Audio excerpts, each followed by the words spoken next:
to the Mavs Fans for Life podcast. I'm Landon Thomas, joined by my co-host Shahnavaz Makhani. Shahnavaz, the Mavs are back. The Mavs are back. Here we go. Are they? We'll see. We'll talk about the big win over the Miami Heat, which was actually a great win, and new lineups. Jason Kidd has new lineups. So we'll talk about that. And then this recent narrative, Shahnavaz, it seems like we talk about it once a month, national media. We should have like a national media episode once a month and all the things they're talking about with the Mavericks. Because the latest one now, we'll talk about a couple of them. Charles Barkley and Chandler Parsons, former Maverick, talked about Luka having the ball too much. So we'll get into that. That's going to be interesting on our comments with that, our response. So, Shahnavaz, let's start with some good news. The Mavericks defeat the Miami Heat 114-108. The first quarter was very bad. And, we thought that was going to go the way we've seen this team play defense the past handful of games. But the last three quarters of that game was very strong. They kept the Miami Heat to 25 points or below in the last three quarters of the game. What was your thoughts on just the big victory itself? Because that was like a must-win game. If they lost that game, this podcast would go so differently. Like, we probably wouldn't even talk about the national media narrative. Like, we would talk about this team. Is it time to talk about the season's over? I mean, we're gonna make the playoffs. That's where we'd be. Yeah, that's like last season. So now that they did win that game, what was your thoughts on the Mavericks' effort? It was the biggest win of the year, I think. I mean, when you look at, and I know the Mavericks have had other big wins, obviously against Oklahoma City, Phoenix, especially after the trade deadline. They had a lot of big victories, but when you're in a slump like Dallas was, the last week, which thank God we record on Fridays, and Mavs had a chance to get out of that slump before we had to record and talk about that. They were in their own way, and some of those games were winnable. I mean, you look at the Cleveland game, the fluke, kind of a half court, 59-foot shot from Max Strus, and the two Indianapolis or their Pacers losses were just like, you got to be kidding me, man. And we've maligned Jason Kidd enough, and I think we all know where Mavs fans stand on him now, and kind of going forward, next season. But this was the biggest win of the year, and I think to get the confidence back before you go into a very, very brutal and crucial stretch next week against Golden State, Oklahoma City on a back-to-back, and then going to playing the Nuggets. That was a win that Dallas had to have, and the funny thing is it's like the universe is begging the Mavs to win, because you see like Phoenix losing and the Kings losing, and now Steph Curry injures his ankle, and it's like LeBron's out tonight, against Milwaukee, and it's just like the universe is like, we're giving you these opportunities to win games and move up in the standings, and you're just not taking Please, win some games. It's like now you've got a real shot against, before, you got to play Detroit and Chicago, who are two of the worst teams in the Eastern Conference, before you play have to win potentially, Steph Curry less Golden State Warriors team, and then you've got to go through the gauntlet of the Thunder and the Nuggets. So Dallas has a real chance here to put themselves in a really good position going into two really critical games.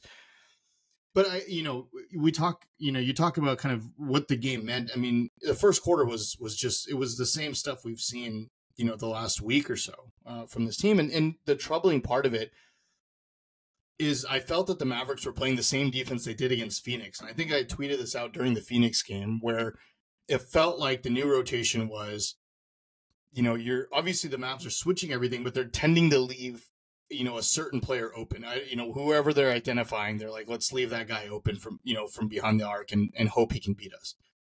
And it felt like they kept, that worked when it was Phoenix and when it was Josh Giddey against Oklahoma City. But then, they're leaving guys like Miles Turner and Ben Shepherd and Jaime Jaquez Jr. open and Duncan Robinson, and that's not going to work. And it just felt like the rotations were off. And as opposed to pushing, rotating defensively where you push guys into the paint against Gafford and against Lively. It felt like the Mavericks were trying to rotate players out of the paint and push them towards the 3-point line, which the Mavericks, I think, are one of the worst teams when it comes to corner 3-point percentage in terms of like defensively, which that's just not, you're not going to win a lot of games when that happens. So to see them adjust on the fly, in the second quarter and especially in the second half, I think was great. I think it's a great confidence boost for this team.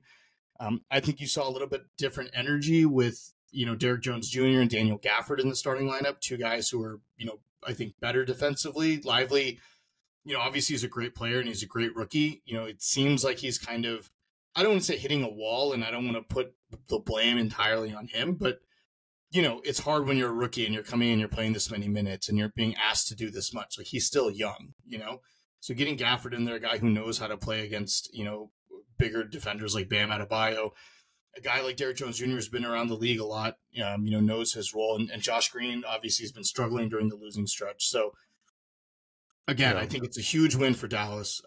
We saw what they're capable of defensively and even offensively when, some of your guys aren't playing well. Luka and, Kyrie, and especially Luka, took over, and that's really all you could ask. Yeah, it was a must win. I mean, it's pretty obvious. Just not only, with the tough schedule that you just mentioned, but also the teams around them. Even though, the teams are losing, the Lakers and the Warriors, they were gaining momentum. They still are. Yeah. So it's not that it ends, last night. Like, they have to win. They have to keep winning as much as they can to get not only a higher seeding out of the play-in, but just to make the play-in.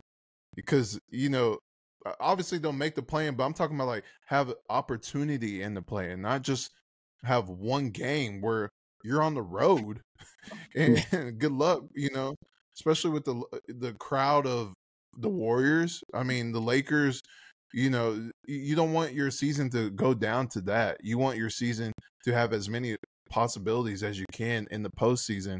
So that's why I think that was a must win, because the way that those teams behind them were going, you could have seen the Mavericks as a 9th seed or a 10th seed after that game. And especially after tonight, we'll see, like you said, LeBron's out, and Curry with the ankle injury. But you just don't know what happens in this league. And there's a lot of games left. So they needed that internally as well. They needed that momentum. They needed that confidence boost. You just see the shift in energy, not on the court, but off the court. When they were losing, 5 or 6, 4 or 5, the energy was down.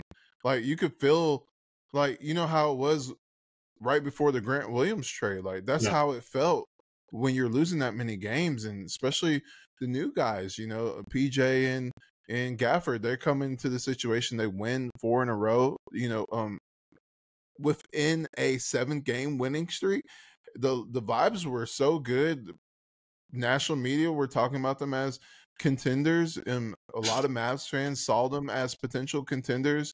The stock was high, but there's ups and downs, and there's flows to the season. And I think they're just in that groove where they are hitting a wall, and I think they needed that win to get them out of that groove and out of hitting that wall. And I think now you'll see some confidence here with the games that you just mentioned, the Pistons and the Bulls. Those are must win too. Honestly, every game is a must win. How tight it is, especially because you're still 2 games behind, the Pelicans. I mean, and you still have those tiebreakers in the back pocket. You have to win those division games if you want to win the tiebreaker over the Pelicans. You already have it over the Suns. So win these 2 games and go from there. That's all you got to do. Like, worry about the Warriors when you get there, but you have to take care of business against the Pistons, because they're not a pushover team after those trades, and they're gaining confidence too. And the Bulls, they're looking like a real good team with Kobe White and DeRozan and all of them. They're winning some games here recently. So you have to win those games. And talking about the lineup, since you mentioned that previous to this point, is I like it. I just want to say I like the lineup change. And the reason I do is because Josh Green's inconsistent. I Yeah. mean, he was really good for a stretch, and then he defensively he wasn't really making a difference, and he can't fight over screens as well as Exum does, and as well as Derek Jones Jr. does. Yeah, he really can't. So he's not. And it's tough because we're off the bandwagon with Josh Green, and then we put all of our chips in Josh Green stock. When he was finally clicking for him, and he makes every corner three. He's he's that glue guy. He makes the connection pass, the hockey assist sometimes too, and he was playing well defensively, but it's getting to a point where teams were just pick and roll, pick and pop, and he can't get over the screen because he's defending the best perimeter guy on the other team. So I feel like that move is best for him at this point right now because they're trying to win games. During the win streak, you could when you're winning, you can play him as a starter because things are going well.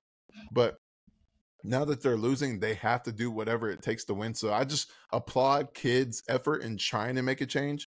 And then the Gafford Lively situation. I mean, honestly, to me, they're interchangeable. But lately, Lively has got back to what we saw in the beginning of the season with the foul trouble. And you really see Gafford just exploding every night. I mean, he's outside of like one or two games, he's been very good with the Mavericks. So I see it being a good thing that he's starting because you want a great start to the game because the Mavericks, it's a roller coaster in the games. They're always catching up, or they have a big lead and the other team catches up. You want to hit the teams first. And I think that's going to happen moving forward. Obviously, last night it did not because the Heat just went on a. It's the Heat. They're a good team. It's the Heat. But the thing is, Gafford talked about that. Yeah. He talked about his frustrations in the first quarter, and the team picking him up and pushing him forward. So I think that's a good thing to see. I think he'll have better first quarters, and I think the Mavs will have better first quarters moving forward after they saw that they can play great defense against a great team. Yeah, and I think it's going to be critical against Detroit and Chicago because we haven't seen the Mavs get out to very many leads and, really maintain them recently. I think we've seen them get out to leads and then, other teams start coming back. And that's when you start seeing the frustration, and you start seeing that's what we saw during the losing streak is, other teams come back or other teams hit their shots and the Mavericks don't. And we've talked about it a lot this year, Landon, that when the Mavericks don't hit their shots, that really, really affects them on the defensive end. And, we can talk about after the season, whether that's on the players, on the coaching staff, on the leaders of the team, whatever it is. But right now, that's what happens, right? Nothing's going to change, right? Jason Kidd's not going anywhere, with a month left in the season, unfortunately. But it's just the way the NBA works. Like he's not going to get fired 3 weeks before the season ends. But like, we've seen it time and time again this year that when the Mavericks don't hit their shots, they lack effort on the defensive end. So I want to see them get out, Detroit, Chicago, like get out to big leads and maintain that. Like play to, those are two teams you should easily win by double digits against both.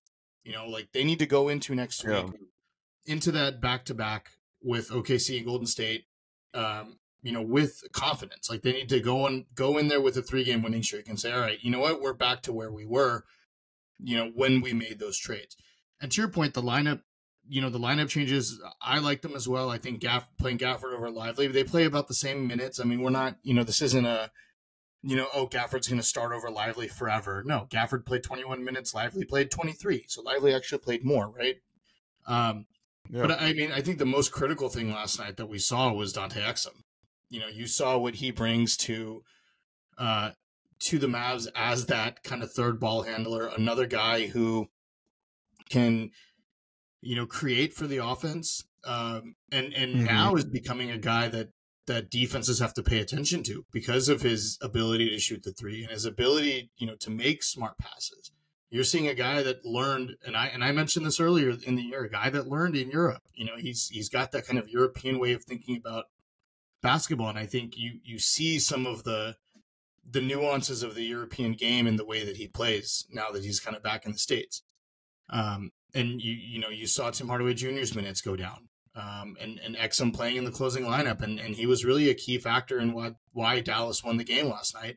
And I think you're going to see more of that going forward. I know he said he's not on a minutes restriction anymore. That doesn't mean he's going to play 30, 35 minutes, but if he plays in those crucial moments, when the Mavs, let's say if Detroit gets on a roll, the Mavs are up by 10 and they cut it to 5.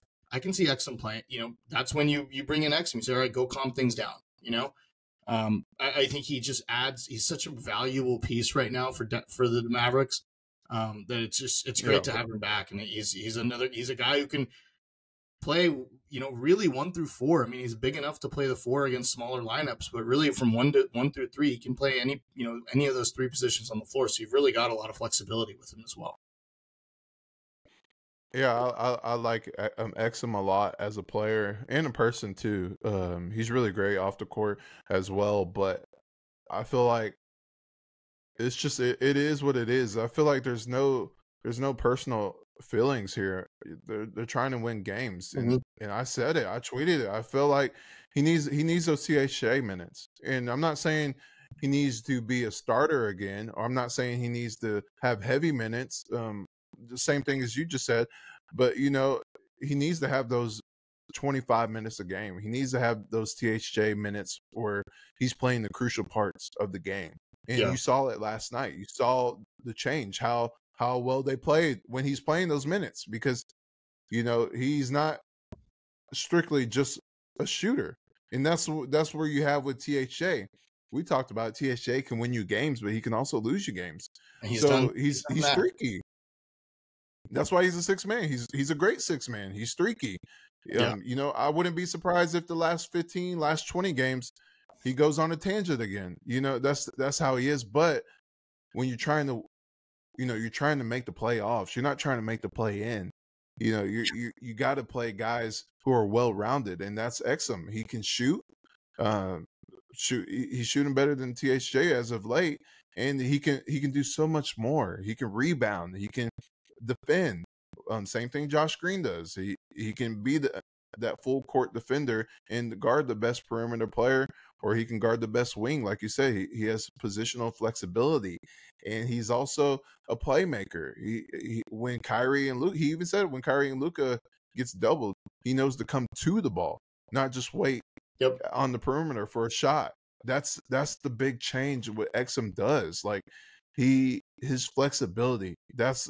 That's pretty much the word for him, because he does a lot of great things on the court. And you just mentioned it. He has that European mindset where, he knows how to play the game. He doesn't use his athletic ability as much as others. He can drive down the court, downhill, or he can make the pass. He can hit the mid range. He can hit the 3. I mean, he does a lot, and I feel like the Mavericks are going to need him in crucial moments, and I feel like he should get the most minutes off the bench. Outside of Lively, he should be the 6th man of the team moving forward, because he does so many things great, and you saw it last night against the Heat. But the thing is, as you get closer to the playoffs, you don't want to play him too much. So, obviously in the games that you need him, when you're playing great opponents, but you don't. He is injury prone. That's his flaw. That's always been his flaw. Outside of Europe, but they don't play as many games as the NBA. Right. So you got to be careful with his minutes. But that's why I say meet in the middle. Don't do what you've been doing with the 16 and then 10, 15. You got to do, and don't do what you did before his injury, because other players were out. But you got to meet in the middle. You got to give him at least 20 a game. Least 20 a game. Yeah, and look, you look at the roster and you look at the way that it's built, and prior to the losing streak, and even during the losing streak, like the Mavericks had stretches where they were playing well. You know, it's not like this team was just, you know, shot out of the gym every game. You know, like they played, let's not forget, they held a 10-point lead against Cleveland right at the end of the game before Max Strus just went, you know, nuts on them. You know, they beat Toronto. You know, they were in the first Indy game, you know, against the Pacers. The Philly game was close. The Philly game was close. I mean, you know, there's those. It's just the Pacers. That's just a bad miss. Well, the Boston Celtics just blew them out. But like the Pacers.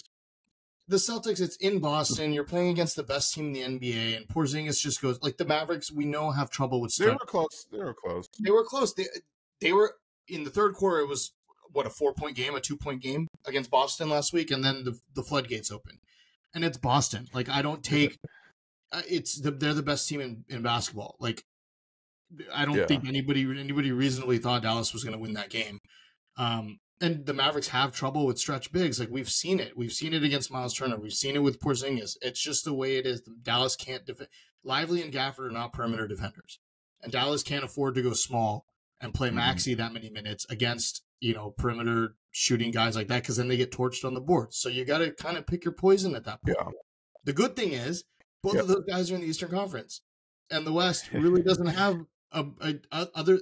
I mean, what, other than Jokic? And Jokic isn't out there shooting 8 threes a game, you know? So in the West, like, you're pretty much fine against stretch bigs. Like that era has pretty much dissipated in the Western Conference. So I think Dallas, you look at their roster and they match up really well with most teams in the West. It's really just a matter of locking in, you know, kind of in those crucial moments. And I think having Dante Exum back, we saw it last night, and I'm interested to see what it looks like the next 2 games, because, you know, Dallas has to come out and just has to put it to Detroit and Chicago. And Chicago is a good team, like you mentioned. They're not as bad as you know, I thought they were. Because Kobe White's playing well. You've obviously got DeMar DeRozan, Alex Caruso. But Dallas should win that game. Like, that should be a game that Dallas comfortably. And then you look at the schedule. Obviously, we talked about the Mavs, but, like, looking at the schedules for the other teams and then also the standings, I mean, as of right now, the Mavericks are two wins from the 5th seed. Obviously, those teams have less losses, but like you just mentioned, if they take care of business against the Pistons and Bulls, you're in a much better position than you are now. So those are obviously must win, and then you just try to bite the bullet between the Warriors, Thunder, and Nuggets, you know, try to get out of that as much as best as you can, because after that you have the Spurs, Jazz, and Jazz. You know, you can, those are winnable games, and you have to win those games. And then you have the Kings and Kings. You have to win those games. You probably say, why? The Kings are good. Because, you know, the Kings are up 2-0 against the Mavs this season. So you try to get a tiebreaker against all 3 teams above you. So you can, you know, you can make it go down to the last week of the season where you have a chance for the 5th or 6th or 7th.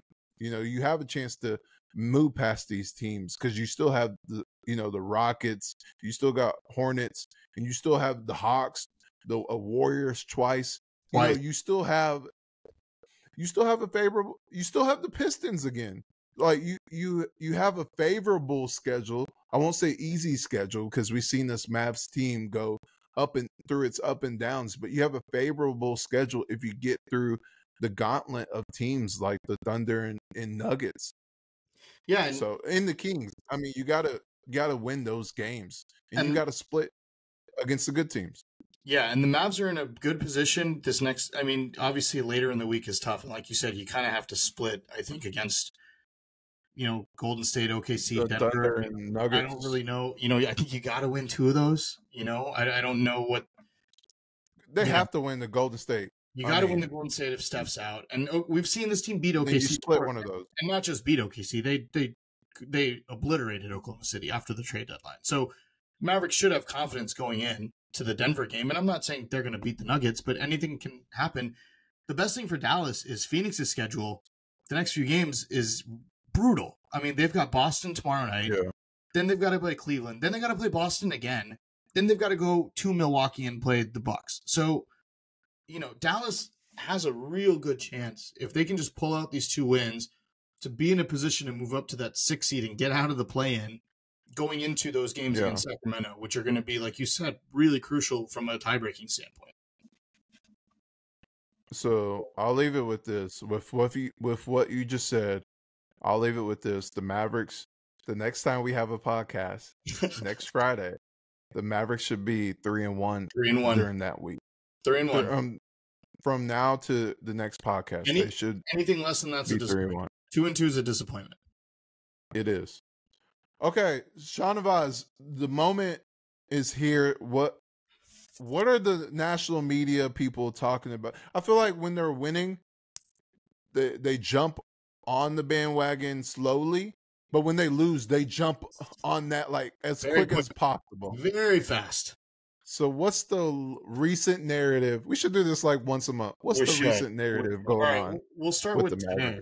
We'll start with today. We'll work our way backwards since we said recent. So let's start with this afternoon. Dear friend and former Dallas Maverick Chandler Parsons had this to say about Luka Dončić. Said, quote, I think Luka is an unbelievable talent. He's literally a guard version of Nikola Jokic, where he can do anything. Yeah. It's a true statement. If he could just stop there, that'd be great. Chandler Parsons continued then to go on and say, but as a teammate, here we go. It's a little exhausting watching the same S over and over again. Whoa. Huh. Wow. So, first of all, he said as a teammate, he's a teammate of Luka? Has he been a teammate of Luka? No. So I don't think he would know. He could give his opinion. Everyone gives their opinion. We all do. Yeah. But as a teammate, he hasn't been a teammate. He was a teammate of James Harden's. So maybe he's referring to, is Luka James Harden, which is what the national media... Which is why he left Houston. Yeah. But I'll say this. To get more of the ball. Like, okay, if Luka is... Your argument is he's a guard version of Jokic, where he can do anything. But as a teammate, it's exhausting watching it. So does that mean teammates of Nikola Jokic's are exhausted watching the same thing if Luka is the same thing as Jokic but just plays a different position? I'll tell you this. When I hear that comment, it was sounding so nice when you started it. Let me just say. I feel like everyone when they it's just like an annual review with your manager or your boss. Like you always start with the great things. You did great. I'm gonna give you what you but and that's what I feel like he's doing. He's is that really genuine? The first stuff that he said. No, that's just because it's cookie cutter. Obviously he does not like the way Luka plays, and I will say this. First of all, as a teammate, you have to see what teammates of Luka says. I mean, Jalen Brunson said he wanted to go back to the Mavericks. Even, he didn't say, oh no, I wanted to leave. I wanted to be the guy. I wanted, the ball in my hands. He didn't say that. He said he wanted to come back to the Mavericks. The Mavericks just fumbled those contracts. We talked about it all the time. So, that's Jalen Brunson. And have you heard Kyrie's sentiments about Luka? He loves playing with Luka. He says it gets overshadowed, and it's funny because he says that it gets overshadowed how great teammates they are and how selfless they are with each other. They're great talents playing with each other. And then not only, it's just words, but the play. They're like the only duo averaging 25 points, 5 rebounds, and 5 assists. That's the only duo that's doing that with Luka. And he's top 3 in assists, top 3 in potential assists, only behind Trae Young and Halliburton. So it's not like he's just yakking up shots like, a prime Isaiah Thomas. And this Celtics, not Pistons. Yeah, and this whole thing's like, because he scores too much. Okay, well, Joe, does that mean every scoring champion, all their teammates hate playing with them because they scored too much? Like, is that the argument then? Yeah. So, and they need him to score. They don't have a third option. They don't have a third option. I don't understand. Tim Hardaway's struggling. Tim Hardaway is struggling to shoot the ball. And so is PJ. And PJ is inconsistent offensively right now. He's trying to be a third option. He's trying, but it takes time. And his defense is there. But, like, they need a third. They don't have a third option on this roster. They have, like, 6 guys who are, like, fifth options. Or and if PJ maybe is the fifth. And if you're Luka, what are you supposed to? Are you supposed to say, okay, you know what? I'm just not going to score then. I'll just keep passing it. If we keep missing, okay, but at least I'm getting my teammates more involved, even though I'm averaging 10 assists. I'll just keep giving the ball because you know what? That's what they no. A superstar takes over and does what he has to do. Yeah.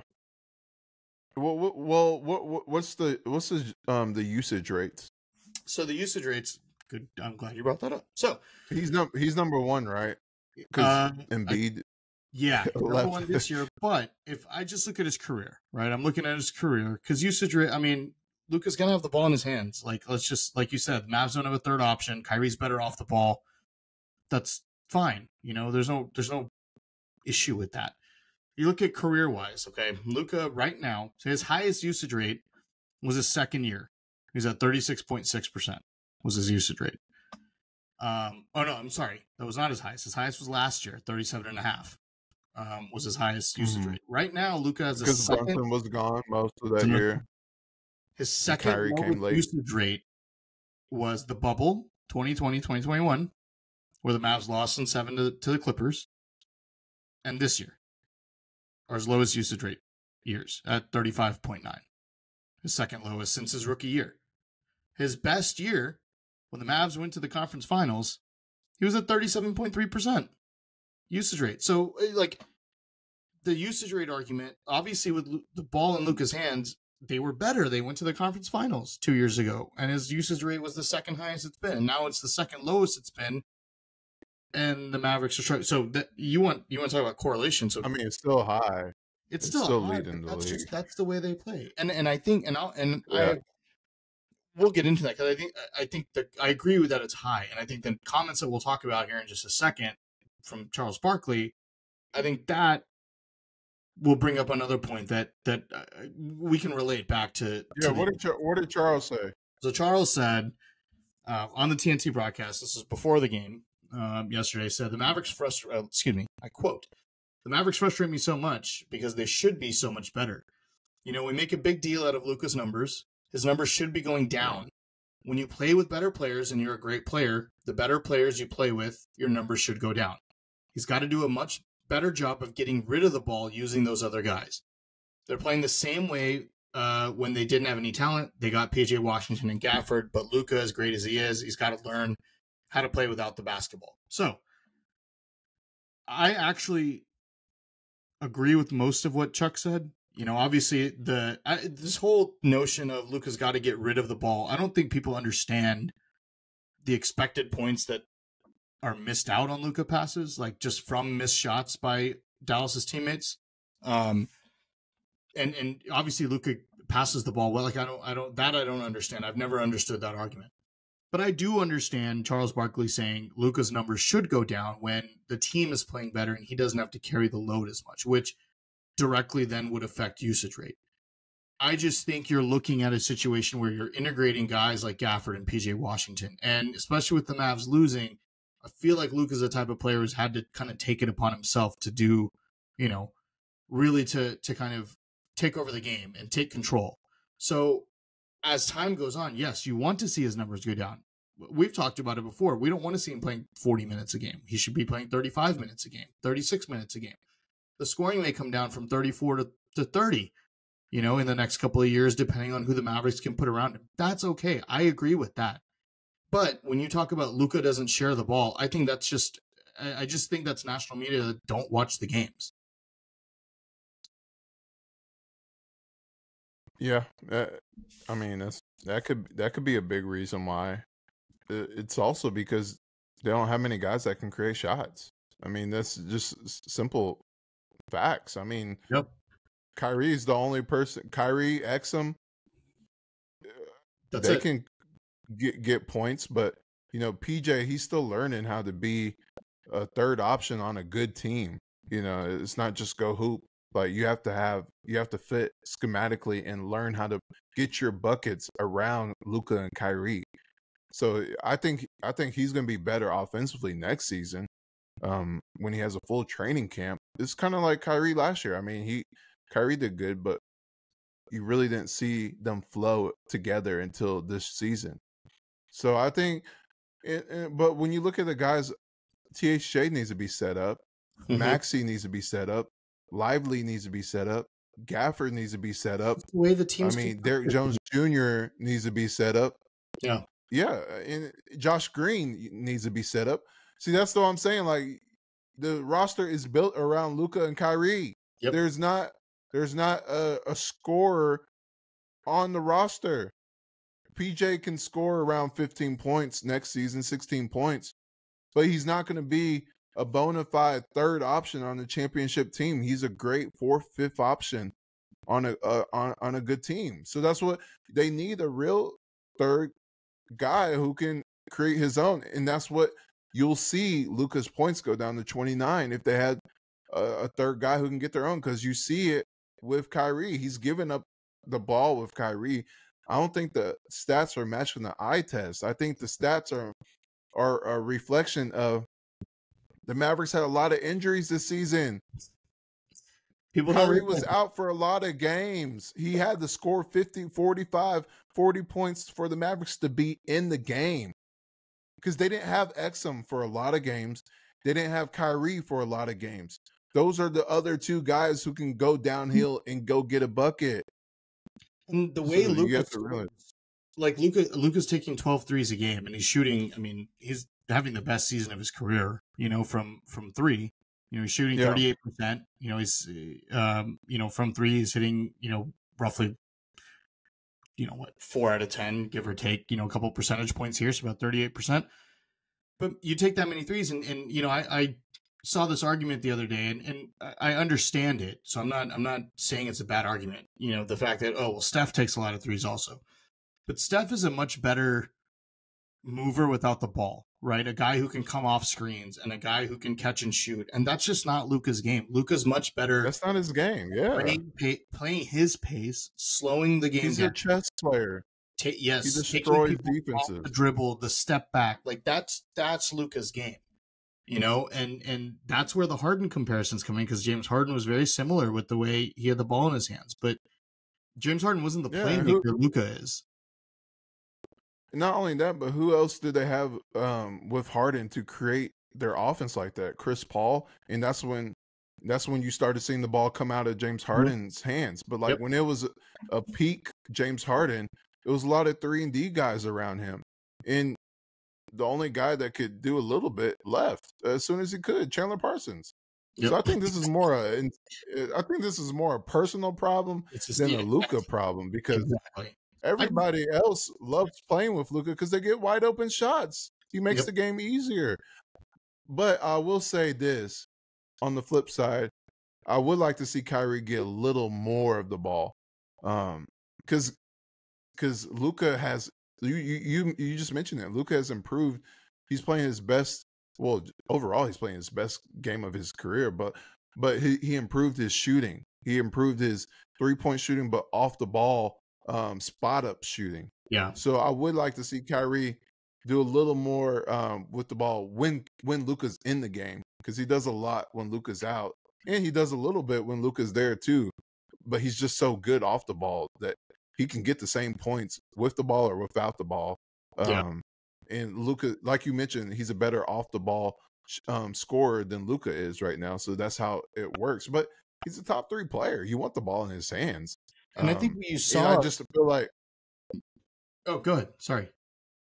No, I just feel like you won't see a true full ran offense until the Mavs have a third guy.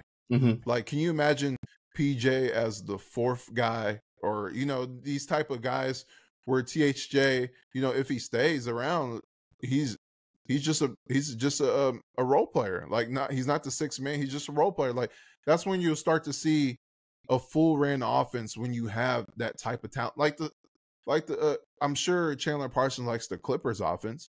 because they have so many guys who can score. Yeah. So that's what I feel like.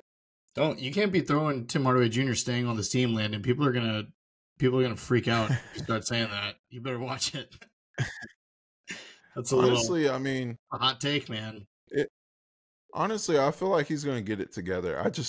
You can't play him so many minutes. If he gets it together in time, like the fact that he's slumping now is great. Honestly, if you look at it it sucks because the Mavericks are losing.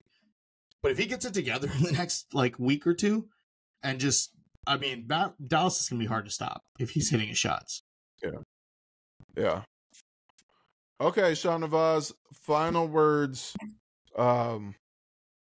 We kind of talked about the next two games. That's usually our final words, but let's stay on this topic to end this podcast episode. So what is your true vision of a Luka ran offense? Is it what it is today, or do you feel like he needs the ball out of his hands a little more? I think out of his hands a little more, but he's so dominant with the ball in his hands that you don't want to take it completely away from him. I think the Mavericks need one more guy. I think we've said that. You and I came into this year saying Dallas is a 7 seed. This is another transition year as you rebuild the roster. They've done a great job. Now you've got you don't have draft picks anymore, but you've got some movable contracts and expiring deals in the next year or two where you can kind of package things together to potentially get certain players that, may want out, or certain players that, are going to, not re-sign with their teams and be available. So, that's going to be interesting to see in the offseason. But, the perfect team around Luka, it's guys that can defend and it's guys that can shoot. And one more ball handler. We've seen what Dante Exum can do as a third ball handler next to Luka and Kyrie. Yeah. If you can get another guy who can, is kind of a step above a Dante Exum, that's going to really unlock a lot for Dallas as defenses kind of, hone in on Luka. And you've seen what they've done now is they're kind of just leaving everyone else open, and they're kind of just, or they're leaving Luka open. They're kind of just like, do what you're going to do. We're going to, we're just not going to let anybody else beat us. And that's gotten the Mavericks in trouble. And so having that other guy, I think is really going to unlock this team. And look, if Dallas plays the way they played last night against Miami, they're going to be a tough out. It's just a matter of, can they keep it consistent? And when the shots aren't falling, can they have that focus on the defensive end of the court to be able to keep them in games? Yeah, I agree. I feel like when you look at it, the roster, they're finally building their core, and they're just one piece away.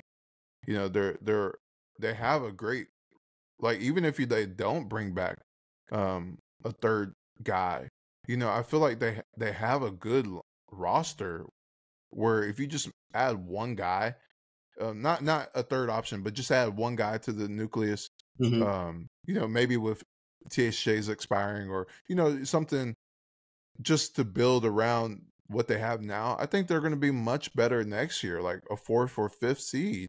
Yeah. And obviously you want to be a contender, but we're talking how packed the West is. 4th or 5th seed is a contender. So, yeah. I feel so that's with this roster, with a full training camp, PJ Washington understanding how to get his buckets, because you feel like it's slowly coming around, with his floaters or his in-between game. And once he gets his shot down, you'll see him easily average 15 points at least. But I truly think, when they traded for him, I truly think he can be a 17, 18 point guy here.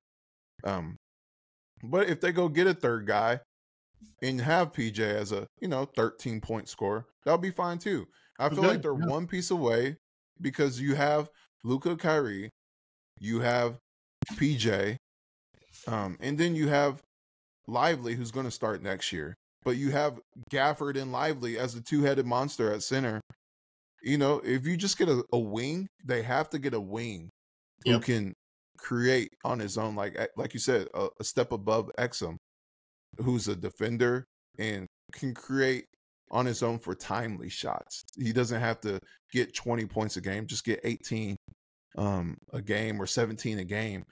If they can find that guy around the league, or if it's internal with PJ, I think they'll be fine. And I think you'll see Luka next year average like 31 points a game. Yep.